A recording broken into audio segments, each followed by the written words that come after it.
Bon, moi qui suis les guerres et la propagande de guerre et la désinformation depuis 20 ans, tout ce que je viens d'entendre, là, ça en fait partie. Et je voudrais rappeler cette phrase du Premier ministre britannique Lloyd George. En 1914, il disait « Si les gens savaient à propos de la guerre, elle serait arrêtée tout de suite, mais les gens ne savent pas et ne peuvent pas savoir. » Et cette 20 années d'études sur les guerres et tous les prétextes de ce genre et tous les mythes qui ont été fabriqués comme ça m'ont amené à penser qu'il est très important que les gens qui nous regardent et qui nous écoutent réfléchissent que dans chaque guerre, on applique ce que j'ai intitulé les principes de la propagande de guerre. On ne peut pas évidemment dire qu'on fait la guerre pour le pétrole, pour le gaz, pour le fric, etc. Donc, il faut travailler l'opinion publique. Premièrement, en cachant les intérêts. Et je m'excuse, la question de la Syrie, c'est très simple. Il y a du pétrole, il y a du gaz, il y a des gazoducs, il y a des projets énormes en dessous de la Méditerranée qui intéressent Israël, tiens. Et quand on voit que Total et le Qatar, maintenant en Libye, se partagent le gaz, ben, il ne faut pas faire un dessin. Le deuxième grand principe de la propagande de guerre, c'est de cacher l'histoire. Et la France se pose en donneuse la France d'en haut se pose en donneuse de leçons. Il ne faudrait quand même pas oublier que le colonialisme français a bombardé les Syriens en 1945 pour les empêcher d'acquérir leur indépendance, a pratiqué et organisé la division de la Syrie, notamment sur des bases religieuses, et puis que toute l'histoire de la Syrie, depuis qu'elle a résisté à Israël, ça a été le travail des États-Unis et d'Israël pour affaiblir et briser la Syrie. Et Roland Dumas disait il n'y a pas longtemps qu'il y a 2 ans, on lui avait dit à Londres, on prépare quelque chose contre la Syrie, est-ce que tu veux en faire partie? Il avait dit non, 2 ans avant les manifestations. Le troisième grand principe de la propagande de guerre, c'est qu'il faut absolument, quand on a décidé d'attaquer pour le pétrole, le gaz ou le fric, il faut absolument diaboliser l'adversaire. Et donc là, on a droit à toute une série d'histoires. Et celui qui dit, moi je sais, qui dit ici, je sais tout ce qui se passe en Syrie, je n'ai aucune certitude, pour moi c'est un charlatan. Je pense qu'il n'y a pas de guerre propre, je pense qu'on a vu des atrocités des deux côtés. Et je pense que quand on se réclame de la justice, dire avant toute enquête, je sais qu'il va falloir faire quelque chose et je sais qui est coupable, c'est pas sérieux. Un tribunal qui jugerait comme ça ne serait pas accepté.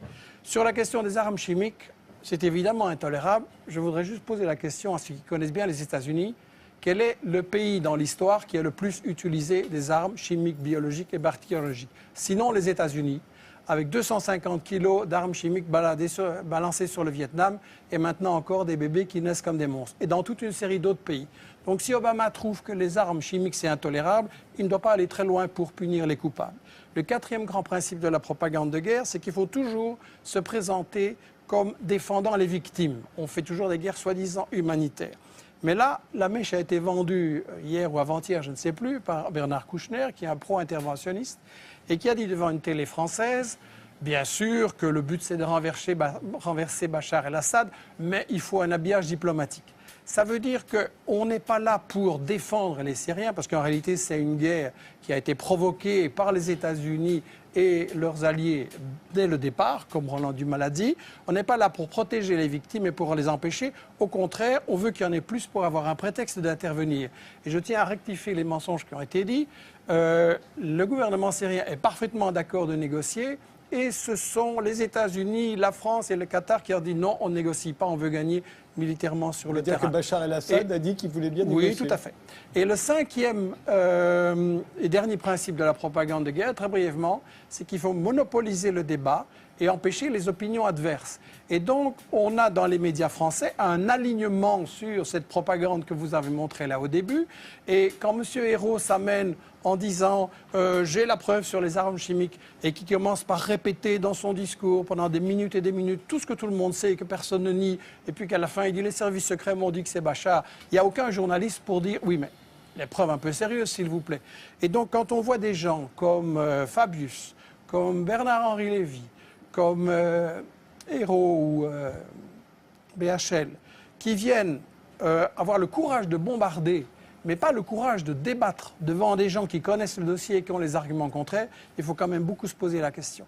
Et j'insiste sur cette question des 5 principes de la propagande de guerre, parce que, et ce sera ma conclusion, l'année prochaine, vous risquez peut-être de m'inviter sur l'Iran ou sur l'Algérie, ou sur le Venezuela, ou le Congo, ou l'Érythrée, ou le Zimbabwe. Et ça va être chaque fois la même comédie, chaque fois avec les mêmes arguments. Il n'y a pas de guerre vraiment humanitaire. Il y a toujours des intérêts pour le fric, il y a toujours des intérêts pour les matières premières. Et il est temps quand même qu'on se dise, si on veut une humanité solidaire et mettre fin aux guerres, il faut voir qui provoque ces guerres. Frédéric Ancel. Je pense